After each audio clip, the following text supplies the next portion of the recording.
Hello there, and welcome to the Nerd Run, the place where two mates from Sydney, Australia come together to talk about our pop culture interests and collections.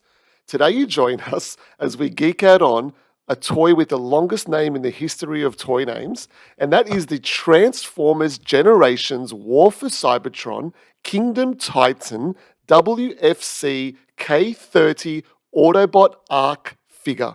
And we're going to be talking about the mythology of this arc in the Transformers universe. Jono, you are all about Transformers. This is one of your favorite universes in pop culture, correct? Oh, Joe, it's the North Star to all of my collections. It's the thing I own the most of, much to my fiance's both dismay and happiness when she sees me get a new Transformer. I love Transformers. I've been Yep. collecting them since 1984 when they first released. Started off with actually my smallest one was my first one was a Decepticon called Mixmaster, which is really bizarre because I primarily have always collected Autobots. So they're the two major factions within the Transformers. But yeah, Tell me there was a Mixmaster crossover somewhere with the actual kitchen appliance. no, Oh, he was a that's cement a mixer. wasted opportunity. He was a cement mixer, and he formed a giant robot with his six mates, the Constructicons, into something called Devastator. Unfortunately, me and my brother never got all six. We got four of the six, so we Wow. never formed Devastator, which is a bit sad. So your love for Transformers. So you've got like the toy range. There's Yep, comics. There's yep. the animated movie, animated series Oh, movie's the galore. best. Yep. So which movie you're saying is the best? Not the Shia LaBeouf one. No, no, no, no. You know what? When I first saw the original Transformers live action movie, I was like, okay, that's pretty cool. But yeah, it just went rapidly downhill from there. The original 1986 Transformers the movie, the Transformers the movie is its title. That's where all the joy really is. But yeah, Yep. Yep. And this is a series that's well and truly kind of got its big audience today as well, yeah, within not only adult collectors like ourselves, but kids as well. Like it's all over yeah. Netflix at the moment. I know 35 years of yeah, Transformers. it's going from strength to strength. Look, before we go into this like big boy of a toy, because this is a huge figure, It's big. can you tell us a little bit about the arc in the Transformers universe? Yeah, so the mythology behind the Ark is actually huge because it's not just one universe we're talking about. It's been heaps, but the one we're talking about today and the one I probably reference the most has most of its ties back in the Generation One comics and cartoon. Okay. But those two arcs, in fact, it's only the comic that names it the Ark. The cartoon never actually called it the Ark until years later in Beast Wars. Okay. It was just Autobot headquarters. You saw it take off and away it went. But the arc was named by Jim Shooter, who was the editor in chief of Marvel Comics at the time, because Marvel Comics actually came up with a lot of the names for the first set of Transformers as they were developing the comic, and they were also one of their production companies was behind the original Generation One cartoon. And as it sounds, it had biblical overtones. It was, an exodus from, um, you know, a failing planet that had lost all its energy as these two warring, um, sets of sentient beings, which happened to look robotic, fought and pretty much destroyed their home planet of Cybertron. So the arc, if it was in the cartoon and you're looking at it and you'll see it taken off. In fact, you can watch the entire 4 seasons of the original Transformers cartoon on YouTube now, thanks to Hasbro. That is They so put it up cool. there a month ago, and what is it now? It's October 2021. So really cool that that's all free. If you want to go watch it, you certainly can. Um, so that arc is probably the one that's emblazoned everyone's mind. It's very orange, and that's what this toy's based off. It's got 5 big rocket boosters on the back. In the comics, which are actually my favorite, the arc was silver and a little bit square edged and not as rounded as this toy is, but the two reference each other quite a lot. They had a very similar sort of. They were both launched from Cybertron with a crew of Autobots that were either trying to save Cybertron from an asteroid attack Yep. or escape to try and find a new energy source. Okay. And inevitably, in both cases, they both crashed on Earth 4 million years in our past and lay dormant there until the volcano that was meant to be Mount St. Hilary's, apparently. Okay. Sorry, not St. Hilary, because that's the one they called it. It was meant to be Mount St. Helens, but they ended up making a fictional one somewhere in Oregon. in the States. And yeah, the Transformers will lay there dormant for 4 million years until volcano eruption caused it to the computer on board, Tran 1, to restart and try and awaken all the Transformers again. Wow. And then the war started off again. So in the comic history, like you can Yep. see within the toy itself, this thing is enormous. So it houses Yes. like what, hundreds? I think it was like I read somewhere 300 Transformers in the show, or Yep. in the mythology of the universe. Yeah, that's incredible. It's funny, in every cartoon it's been shown in, there's never been 300 Transformers on board. Okay. And yeah, it's been big enough that you could probably house that many, but I think from an animation standpoint and also a toy line standpoint, the toy line wasn't that big at the time. It had, maybe 15 Autobots and 15 Decepticons. So there were 30, Transformers on board this thing. And then in the comic, same thing. And then even in the recent Netflix War for Cybertron series, which is what this toy is based off, it was, again, probably only about 30 characters all up that were ever on board. So, but yeah, it's meant to house hundreds. In fact, the comic, by the time it launched into space again, because they finally got it off Earth, where that never happened in the cartoon. The cartoon, the original cartoon, it was destroyed on Earth years later. There were lots more characters on board. And I'm almost sorry to ask, but this thing did appear in the live action movies as well, correct? So it's appeared in a couple of other places. There's been other comic book series since the Marvel Comics run. IDW has had versions of the Ark appear there. And you're right, in the live action movies, there was a version of the Ark. There was even a toy for it. Yeah. It appeared in Dark of the Moon. It was commanded by Sentinel Prime, Optimus Prime's predecessor. Let's not talk about that one because it was crap. And then you'll see pictures. Look, it was all right. It was fine, but the mythology behind it wasn't anywhere near as fun, excepting for the whole space race to the moon, because it crashed on the moon in the live action series. In everything else, it's appeared in other things. There's been toys. In fact, there was a toy probably about 15 years ago that I've got somewhere in my collection that was modeled after a Hasbro toy called the Starbird, which was put out by Milton Bradley, and then Hasbro bought them. Yep. And the toy actually looks more like that, with a little version of the Ark stuck onto the front as the cockpit of this Starbird. Bizarre toy. Don't know who decided to choose that one, but it was cool to get an Ark. It was the first time I got one. Yep. Then there was a live action movie, and then finally there's this big boy, which, like I said, is based off the Netflix series, but definitely takes its overtones from Generation 1 cartoon. Yep. It's huge. And it's got a lot of play features. So this thing, it came out in June of this year. It retails for, in Australia, about $300 Australian. You can currently get it on Amazon. I had a look. In the States, I saw it on Big Bad Toy Store, about $175 US. Yeah, with the exchange rate, that's about so. eBay exchange rate there is another $100 on top of it for some reason, even though it is in stock. But yeah, this is a big figure. So recently we spoke about the Hot Toys Hydra Stomper, which actually stands a little bit taller than this. I think that was over 50 centimeters. This is, I think it says 48.26 centimeters, and it fits something called micro figures. So can you just talk about the size, but what is a micro figure? Like, this is hilarious in the pictures. So I'm holding it up for Joe.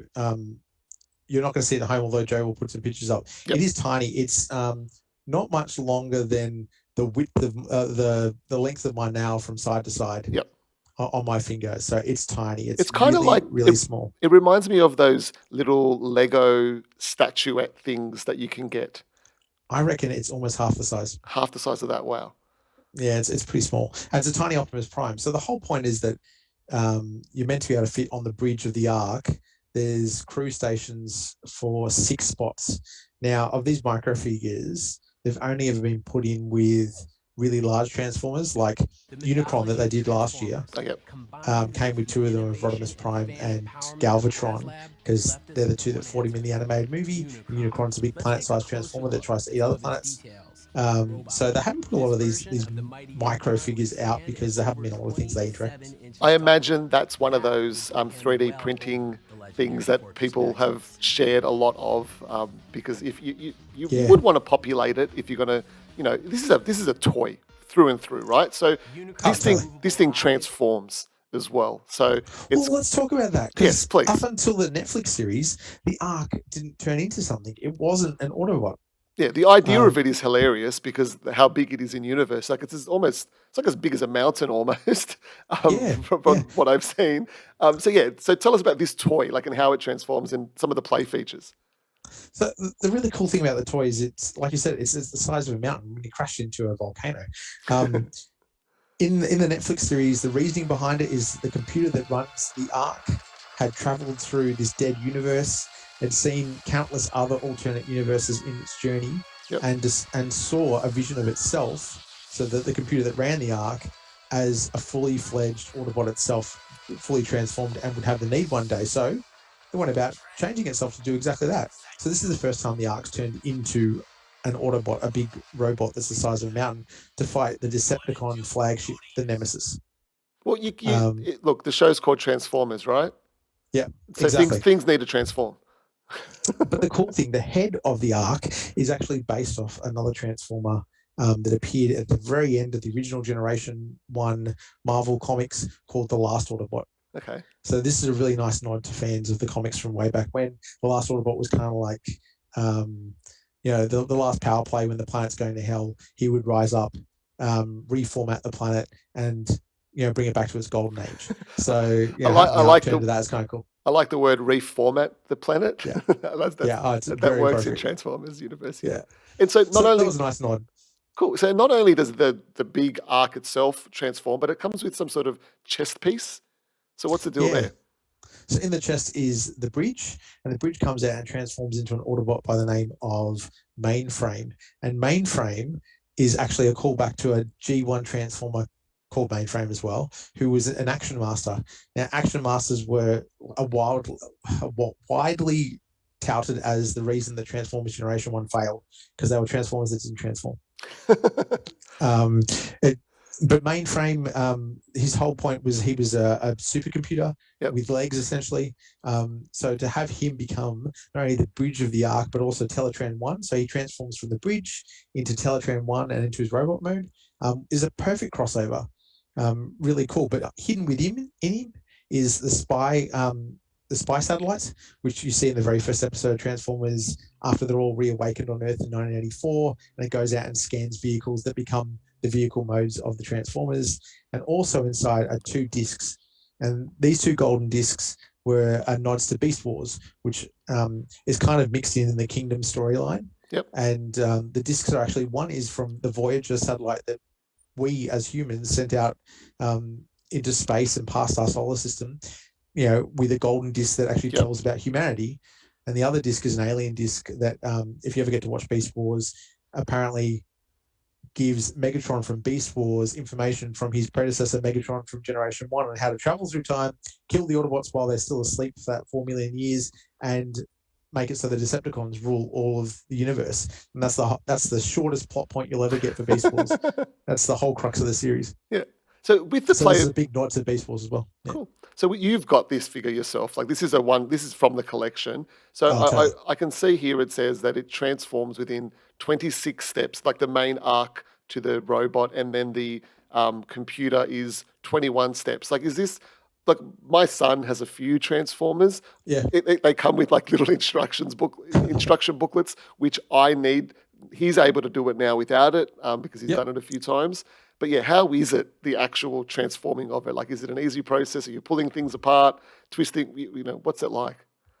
It's complex because like you got the back where his engines are end up becoming the legs, Okay. and they're all ratchet joints. So it stops everything in the house when I transform because you hear as he transforms. But yeah, 26 and 21 steps is about right. Yep. And now that I've transformed him a couple of times, it's not too hard. It becomes a bit loose as it goes on. And look, just with any of the other accessories, you can see on the picture they got these beautiful blue boosts kind of coming out the back. So what's the deal with that? Yeah, for the War for Cybertron trilogy, which has been the last three generations lines of Transformers aimed at adults. Yep. So the whole point is, kids play with them too, but they're aimed at those that grew up with Generation 1. It's an expensive toy. I think, this is definitely going after the adult market. Totally. Although someone was telling me the other day that they were talking to their dentist, and the dentist had bought their kids some of these Titan class Transformers. So, because so far we've had Metroplex, Fortress Maximus, Omega Supreme, Trypticon, Scorponok, and now the Ark as Titan class Transformers. So 6 of them. Wow. They're huge because they're all 2 foot tall, or close to 2 foot tall. Yep. They're big Transformers at $300 a pop. I have 3 of them. Nice. Three was enough. I could not fit the other 3. Admittedly, of the other 3 that I missed out on, I would definitely like Omega Supreme, but I don't think the missus would be particularly happy at me putting another Titan class Transformer in our house. You need a Transformer that transforms into a cupboard so you can store your Transformers. I need a Transformer that transforms into an extension to the house. That'll work too. That would be nice. But yeah, you know what? This is a dream come true because I always wanted to place it at the Ark, and this kind of gives it to me. Is it in scale with the rest of my Transformers? Not really, but you can play around with it. And I have some Transformers that kind of scale if you put the perspective right. So it's really cool to own. I definitely one of my crowning achievements for my Transformers collection. It's a beaut.